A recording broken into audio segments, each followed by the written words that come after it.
So welcome to everyone here and on Facebook whenever you are seeing this.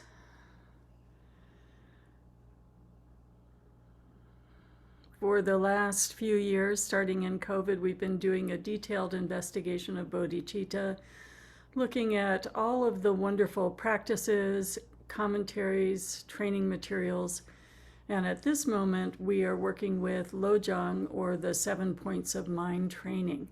So we'll begin with opening prayers that invite us to cultivate an altruistic state of mind, an open, receptive state of mind to take in the teachings.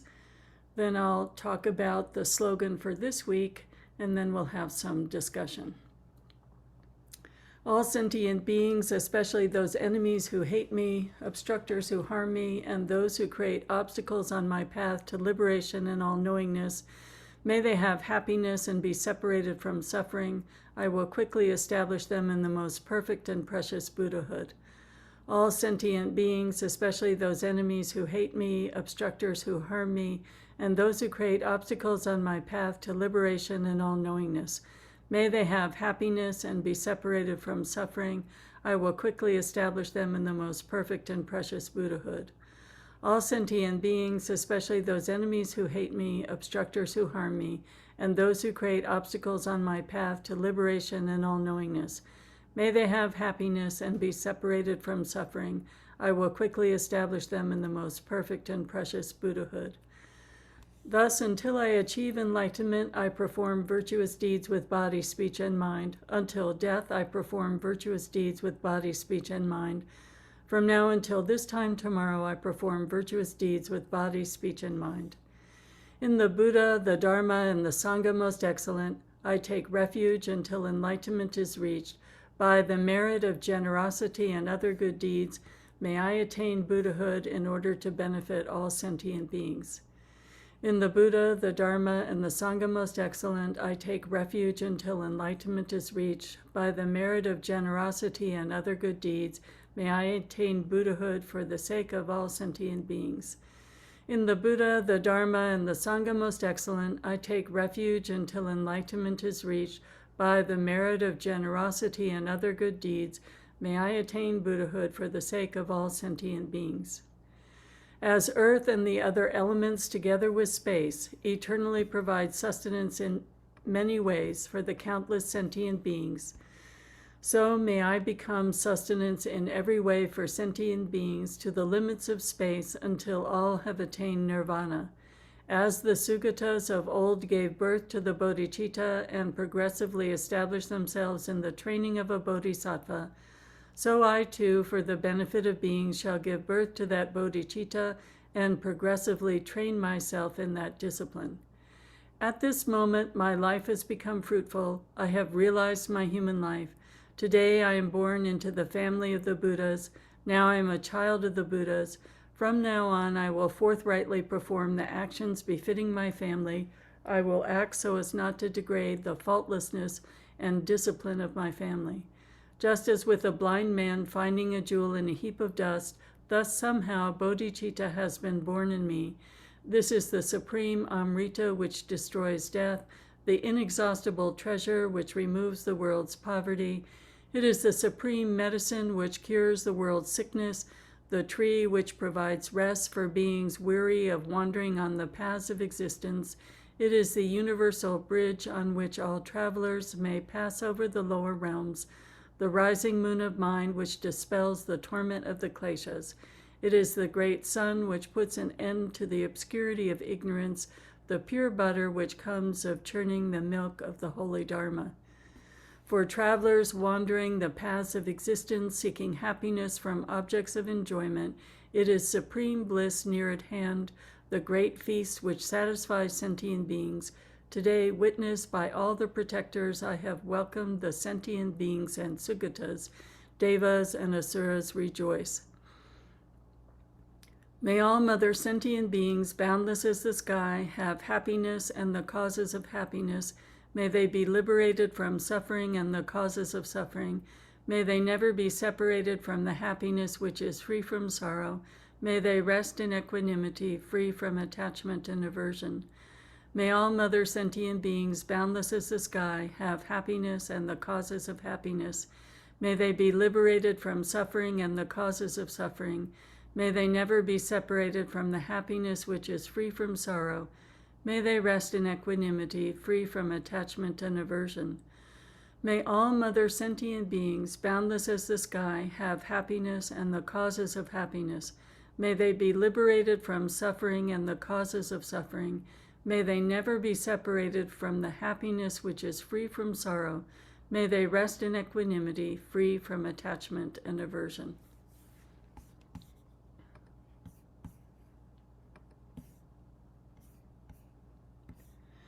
So I want to welcome all of you. I believe the prayer book is on our website. If you'd like a copy of the prayer book, I can double check this week. But I'm happy that we start out with these beautiful prayers, particularly the bodhicitta prayer, which is drawn from the extraordinary text, A Bodhisattva's Training, or Bodhisattva's Way of Life. And so, welcome to all of you mothers who are joining us today. I'm so happy that even with a big family holiday, people have chosen to come to meditation practice. And I think that as we really begin to understand and value motherhood as a bodhisattva's way of life, we will come to a full appreciation of the offering that each of our mothers made, no matter how flawed they may have been as human beings. The choice they made and the offering of their body to nurture us so that we could have this precious life is an extraordinary gift to us. So as mothers are investigating this deep spiritual practice and communicating what the nature of that offering is, in the coming years, we will have more understanding of the blessing and practice and gift that is motherhood. So, starting with that appreciation, and then thinking that our practice is investigating bodhicitta. Bodhicitta at an unconditional level is inseparable from emptiness, and we think of emptiness as prajnaparamita, the mother of all Buddhas. So we're talking about the spiritual mother in our Dharma practice, the mother that gives rise to the realization of our Buddha nature, of our potential, of our perfect enlightenment. So with that as a starting point, we are working with slogan number 17 of the 50 plus slogans in Lojong. The 5 strengths are the condensed heart instructions, strong determination, which we talked about last week, familiarization, the positive seed, reproach, and aspirations. Complete the 5, and today we'll be talking about familiarization and the positive seed. So since we have been studying bodhicitta with quite close attention through this chaotic, impermanent space of COVID, and now all of the changes as we again readjust to our lives, we actually are experiencing familiarization for ourselves. So in our discussion, we often hear someone saying, I was going to stop and yell at this person, but I remembered all the study of bodhicitta, and I softened my heart and chose to let go, to have a different response to the confusion appearing in my life or the frustration appearing in my life. So this is familiarization. When the teachings become a part of our life and they changed the way we actually view life, and in that change of view, we also change our behaviors. So I feel like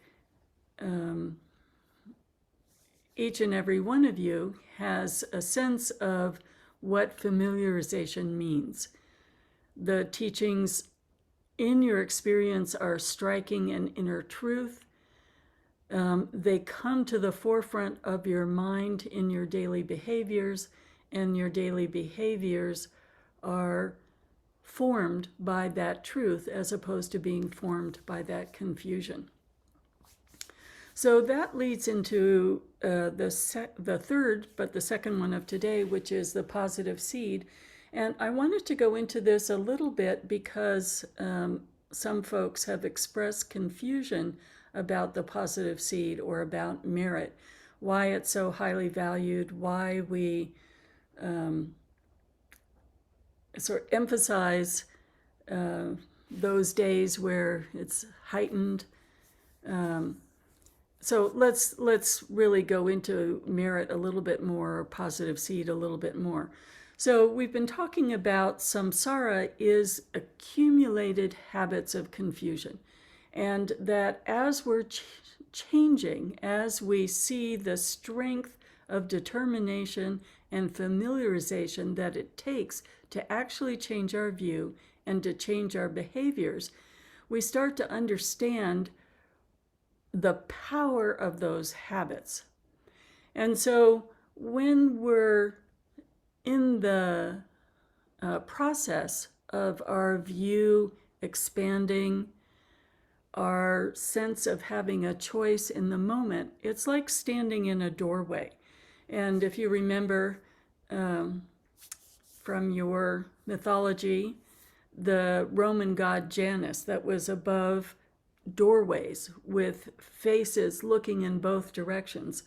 In essence, each time we are at the pivot point of change, it's like being in a doorway looking in two directions. Are we going to move in a way that either accepts our ignorance and confusion or intentionally wants to ignore what we know due to the force of our habits of behavior and habits of confusion? We don't want to summon the strength to change a different kind of behavior. And then on the other hand, we have the choice of what action in this moment will be in accord with my Buddha nature, will create a new neural pathway or habit towards that Buddha nature, and will strengthen the habits that I do have, as fragile as they may be, in this sea of habitual patterns that is samsara. So in the Tibetan tradition, if you think about those wonderful holidays that we talk about as million merit days, imagine really standing in that doorway and choosing to move against the strength of habitual patterns and starting to move towards our Buddha nature. That is momentous. That is incalculable in terms of even a momentary success of choosing not to follow one habitual pattern. That absolutely moves the trajectory of our direction, our familiarization, our action that resonates through all our lives. So the repercussions of changing direction we may not see in the moment, but there is a resonance of effect that helps us then at the next occasion make that choice easier, more fluid, more of a habit. So it is, in a sense, exaggerated in the teaching of merit because it is so important. because it's so significant, because it changes actually how we view reality and how we think. So one of the methods of teaching in Buddhism is to essentially understand what people need to hear in order to open their hearts and minds at different stages of confusion. And the example is given, if a house is burning and there are children in the house, and the parent needs to get the children out of the house, the parent says, "Honey, come out. I have all your presents right here. Come get your presents." It doesn't change the content of the teaching per se, but it is expressed in such a way that when we have childish confusion, we can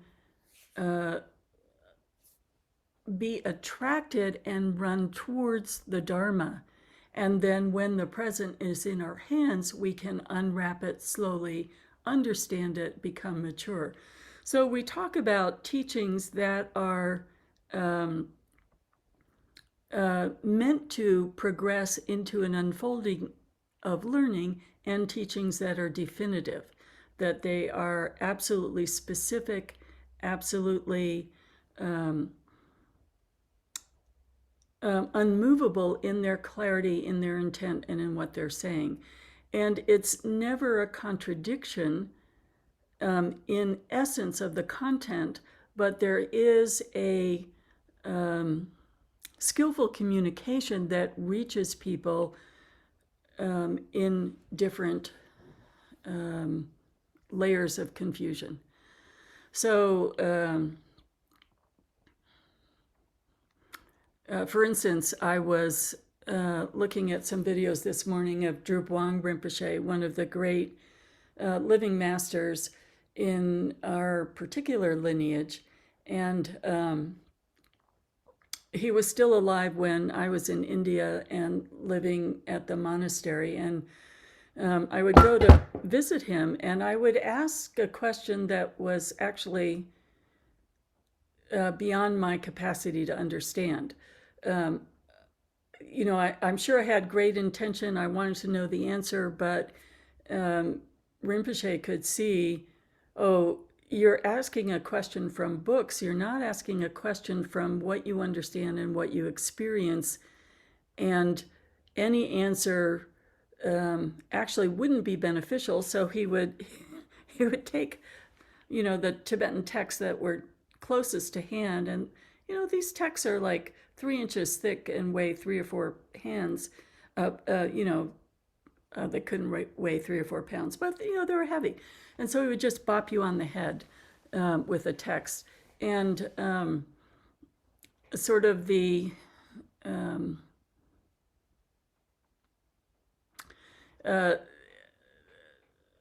surprise, I would say, and the kindness of the surprise would open my mind and allow me to relax and not get caught up in a question that really I wasn't quite ready for. And probably we didn't have language to even begin to understand the question if he were able to explain to me through a translator. So there are many different kinds of teachings that have different kinds of effects, but the teaching on merit, to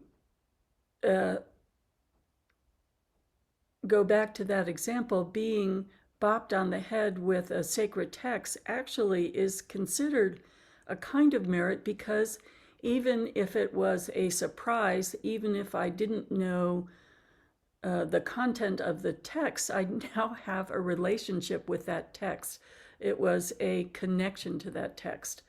And that's, a sense of even the smallest, tiniest act having a blessing resonance, even if I might not have been able to understand it. So let's go back to being in the doorway and what it means to have a positive seed or a positive act.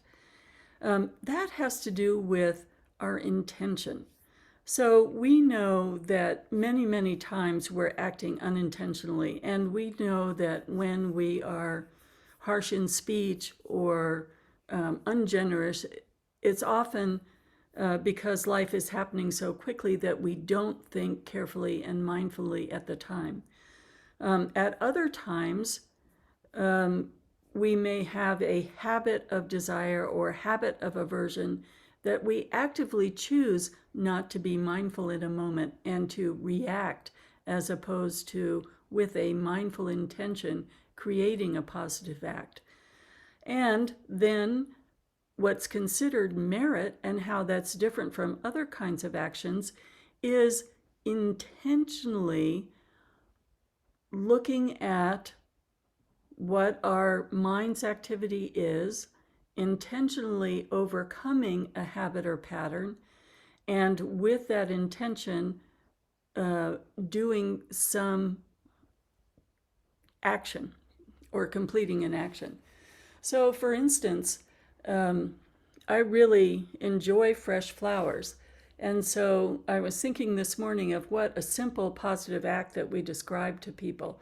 And a simple positive act is offering flowers, whether it's offering flowers to a living lama, offering flowers on our altar, offering flowers to a stupa, which contains all the blessing pills. So it's not the physical act of putting the flower on the altar. That is the completion of an intention. So the act begins with the intention of offering or thinking of, with appreciation and gratitude,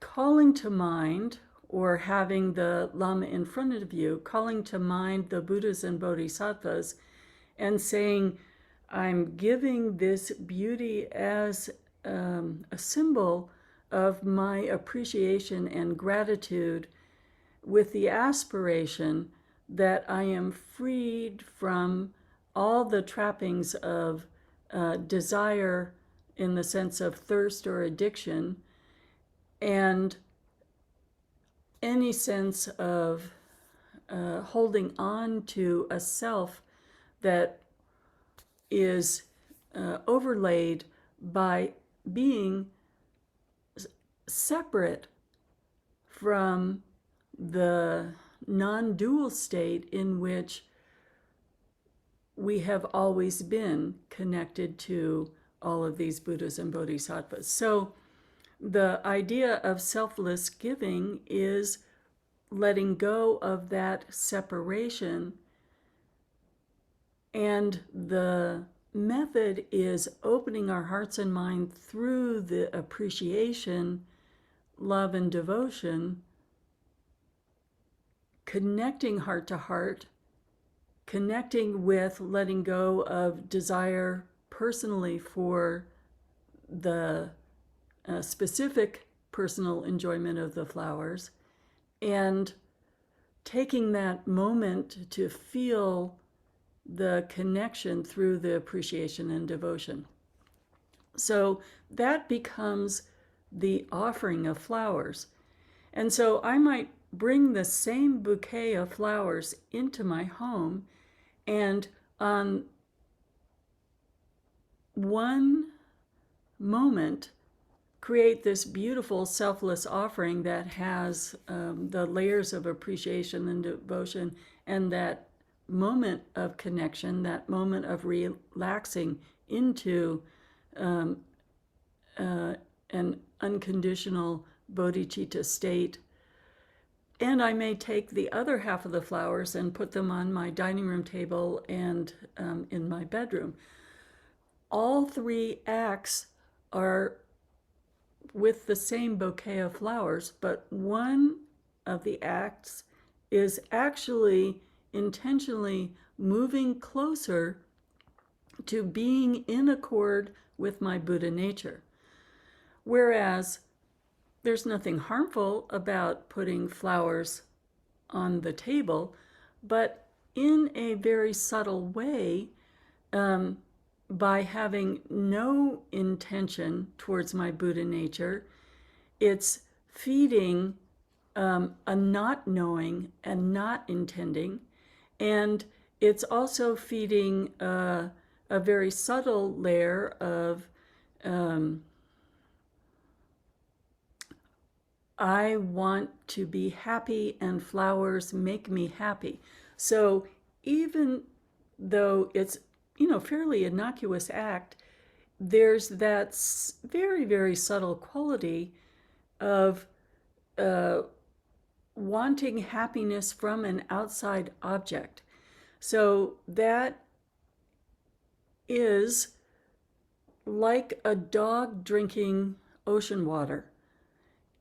The first drop of ocean water on the dog's tongue is probably innocuous, but it gives rise to an increasing thirst, an increasing taking in of something that will never satisfy. So it is reinforcing in a tiny way the aspect of obscuration of the Buddha nature.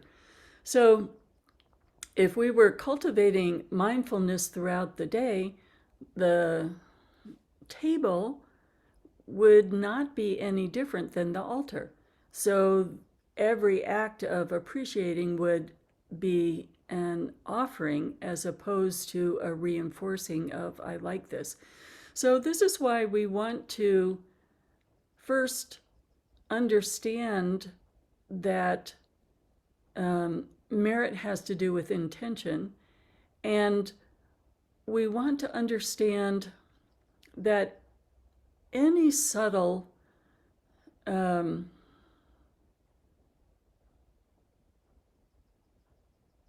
arising of like and dislike, it's not that they are non-virtuous, but they actually aren't virtuous either. So let's say you could just call them a missed opportunity.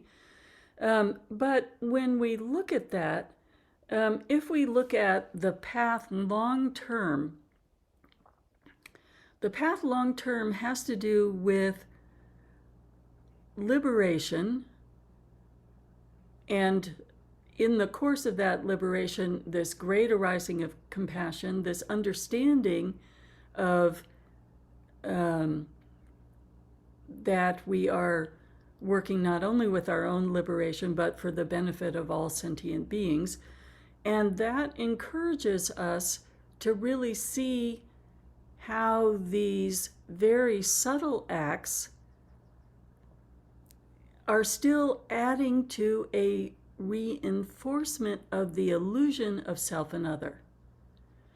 And once we understand that everything is contributing either in a subtle way or in a very strong, obvious way to the constructed reality of self and other, then we can see, oh, I want to see these subtle like and dislikes, and I want to cultivate mindfulness continuously, and I want to have this familiarization be so strong and present in my mind that it's not only in emergency situations or crises or obvious confrontations that I give rise to, oh, this is a choice and I want to choose bodhicitta.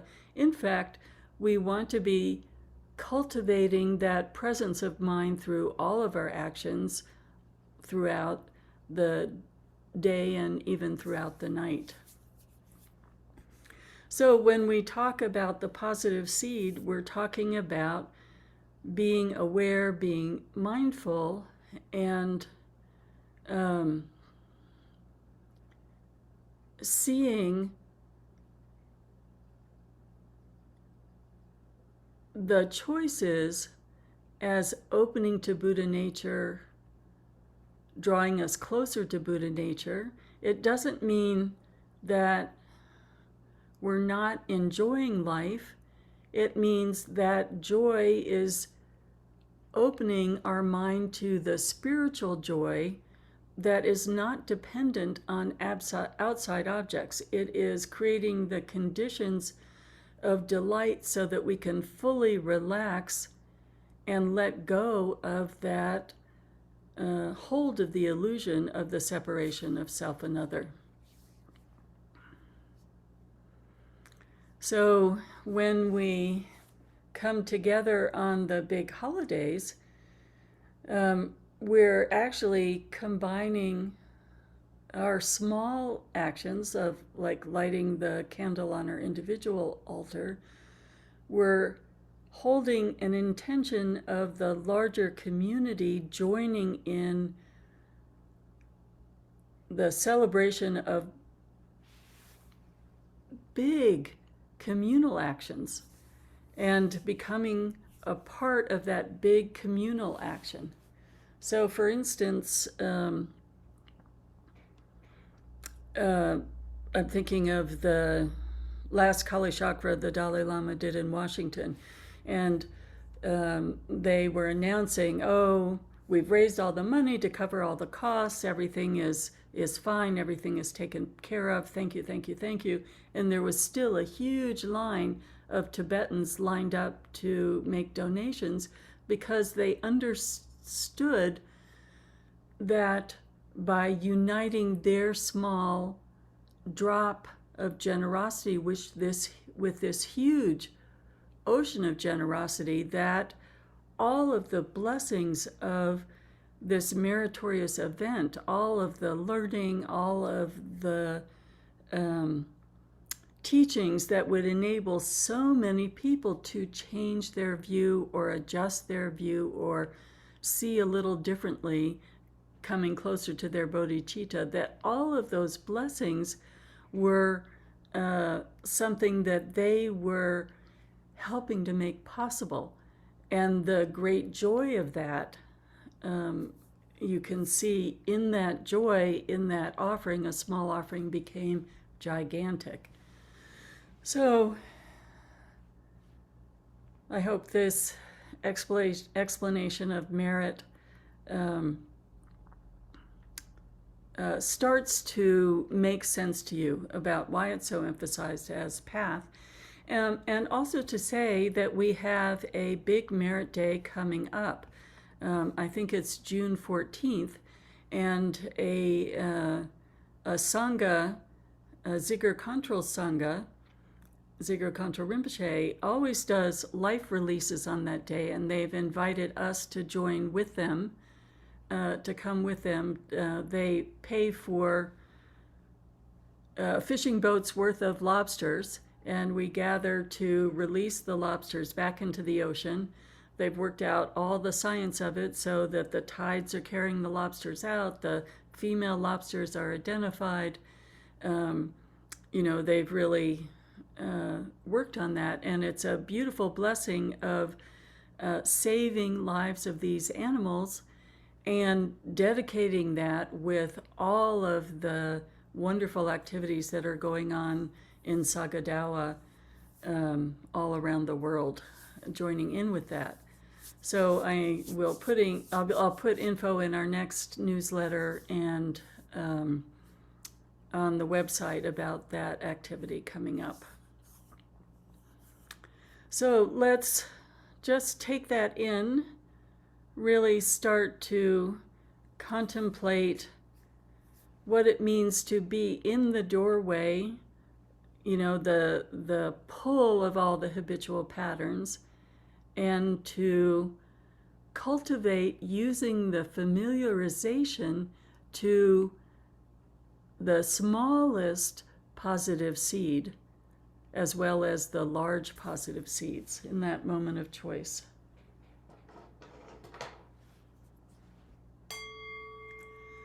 Let's sit with that for a few minutes.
I'm going to conclude with the Facebook, so our in-person discussions are private. Bodhicitta, the excellent and precious mind, where it is unborn may it arise, where it is born may it not decline, but ever increase higher and higher. And we've had a couple of moms jumping off to join their families in celebration, so if you need to jump off, fine. So thoughts or reflections? Do we have more of an understanding of how your intention flavors or colors every action that you do, even if it's not thinking? The not mindfulness is coloring that action.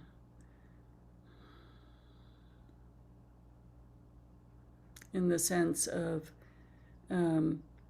strengthening the intentional not knowing.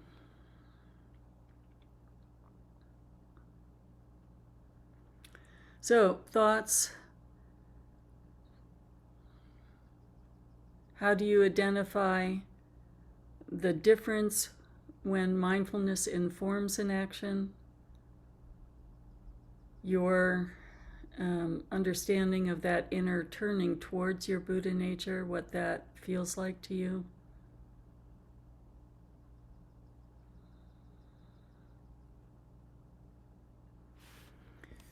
Yes. Good evening, Khenmo, or good morning, Khenmo. Well, I'm thinking when you were giving your talk on Wednesday, and you had a meditation, and you were trying to get us to focus on our anger and anger at Putin bombing, civilians. And at first, all I could attach to was compassion and sadness for the people and what they were going through. And I tried to turn that to Putin, but a line from the 37 Bodhisattva practices popped in my head instead. And I really couldn't feel anger towards Putin. I was more understanding of, that he's a product of his conditions, you know what I mean? And not really, I felt a bit of compassion for him as well, I guess, potentially, maybe, for some of the karma maybe he's accruing and by his actions, whether in this life or the next.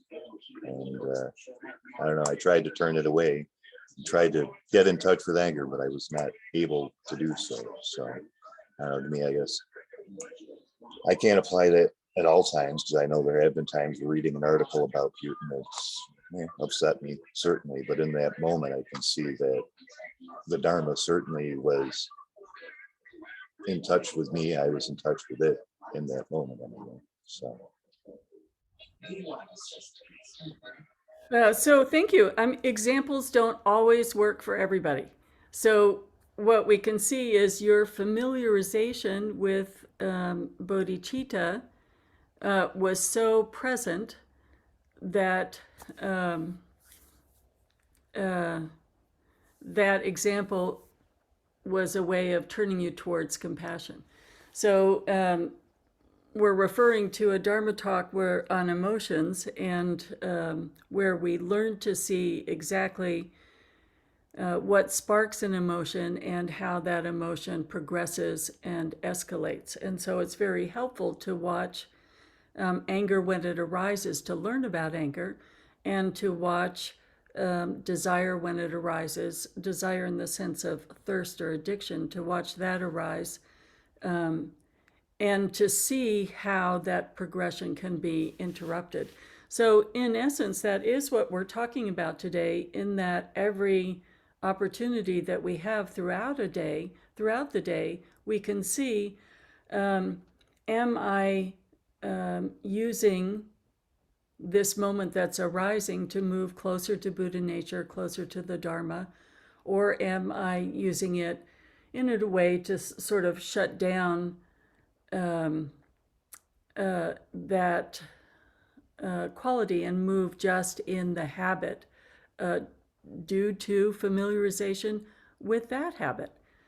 So we want to see how our minds work so that we are allowing our intention to go the way we want it to go, towards our Buddha nature, towards our ultimate goal, instead of just flowing along with the strength of non mindfulness and actions that are neutral and or not beneficial. Other thoughts, other reflections? Annie? I think one of the things that's helped me the most and that's most important to me is that pause, and that disruption of the automatic response, or I'm going to go say this to this person, or I'm going to send this email complaining about this thing, or I'm going to react to this with anger and feeling upset, or feeling angry at the person. But one of the things, the best for me is to pause and just, you know, pause as much as possible. And that disrupts things. And I find that when these things come up over and over and over, the pausing becomes easier. It's a little easier to wait or pause or think about, what am I actually doing? Why am I doing it? And it's not like it makes the anger or the frustration mystically go away. Sometimes maybe it does, but it at least it gives me time and distance. And there's not much that after a day or two I care about anymore. And I think to myself, why did I care about that? Why was I upset by that? And every time that happens, that reinforces that side. So for me, like, the pause, if possible, is sometimes it's not, sometimes everything escalates so quickly, but then I think back on it and think I feel like a lot of times the heart has the right answer, but you have to stop and get in touch with it and say, what is really the right thing here? Is this coming from ego or emotion or whatever? And I think that's why they're calling these qualities the five strengths. So you can see the strength it takes to pause, and how do we manifest the strength to keep that pause present continuously. Barbara. It's so funny about the pause. I got a really good story about it. I was in the store and this little kid was talking to his mother. And I really don't know what he was saying, but it was kind of annoying in a way. But I heard her say pause. And I paused too. And it was like, hey, just being a little kid, I have them all around me all the time. And it is, you know, I'm going to start saying that to my grandchildren, because I think that's a good thing. That's really lovely because it's so neutral. There's nothing shame inducing about the word pause. That's really lovely. Other thoughts or reflections?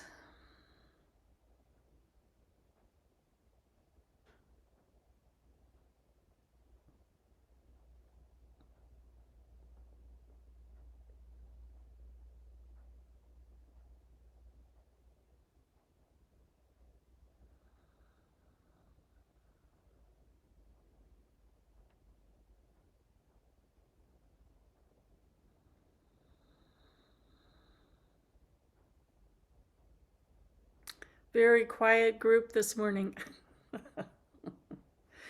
Would anyone like to express gratitude to their moms this morning? Definitely. January, if you want to express. I definitely have.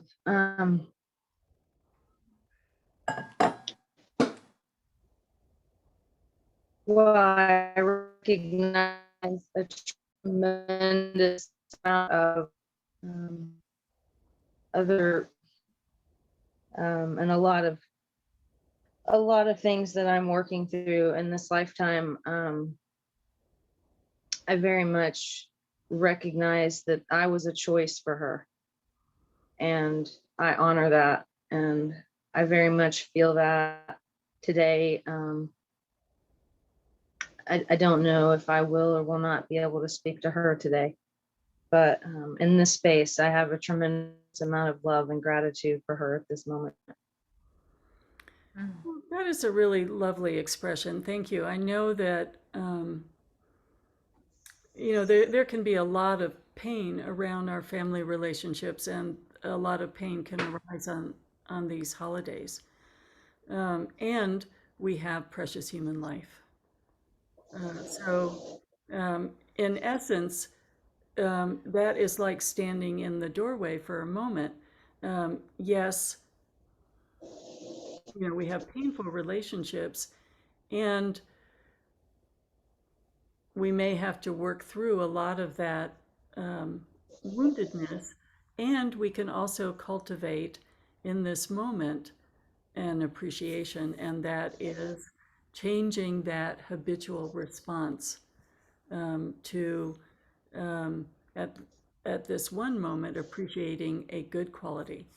And in terms of how we hold our minds, especially with wounds, we've cultivated hours and hours and hours of memory of the difficult times. And it actually is part of the healing of our mind to also be able to respectfully appreciate. And January, your hand is, you have another thought to express? No, I didn't mean to. Sorry. Okay. There you go. Okay. Yeah. Yeah, but thank you. It's no holiday is easy for all people. Let's put it that way.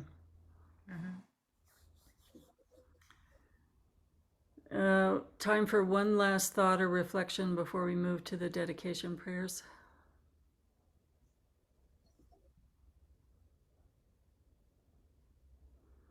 Well, why don't we do just a moment of Tonglen for, our appreciation of the people who are in pain today around their familial relationships, and an aspiration that they can find that space of appreciation for their precious human life, along with the healing that they're working with. And that we can begin to really express clearly motherhood as a bodhisattva path, so that it can open up that doorway for moms to release their confusion as they grow in wisdom and compassion.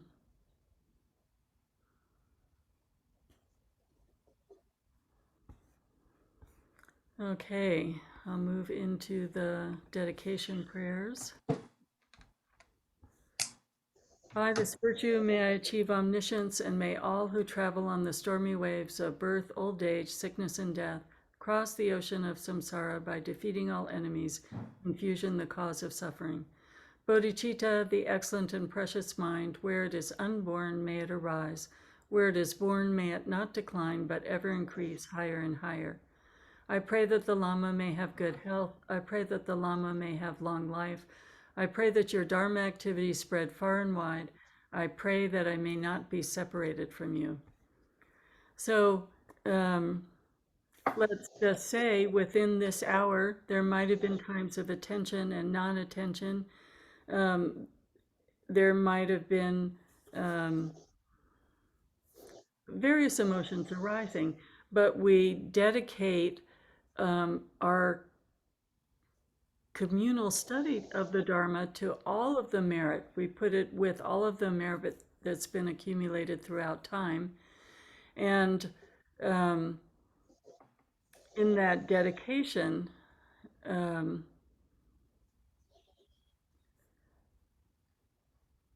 strengthen all the positive, joyful learning habits that we're creating. And encourage the aspiration for others to be released as well. And so now we thank our teachers for this realm encircled by snow-covered mountains. You are the source of every benefit and bliss without exception. Tenzin Gyatso, you are one with Avalokiteshvara. May you remain steadfast until samsara's end. Embodiment of the three precious jewels, Padma Pani, who holds the teachings of the victorious one, seeing the all-goodness meaning with the wisdom eye. May you who are spontaneously established activities live long for hundreds of kalpas. Noble Manjushri, the Lord of Speech, who manifests to hold the teachings of the Triple Gem, who raises the lamp of the sage's teachings, may you who are the light of the Dharma live long for hundreds of kalpas. The one known in the Holy Land as Aryadeva emanated into the Gar clan of eastern Tibet as Chodingpa, the heart son of Jigten Sungun. May the life of glorious Garten remain steadfast for 100 eons. So how wonderful we could practice together today. How wonderful that we're continuing with this ancient training of key slogans to keep our mind easily familiar with the Dharma as we pass through our days. And may you all have a wonderful Sunday, and may your mindfulness permeate the day. So thank you everyone for practicing together.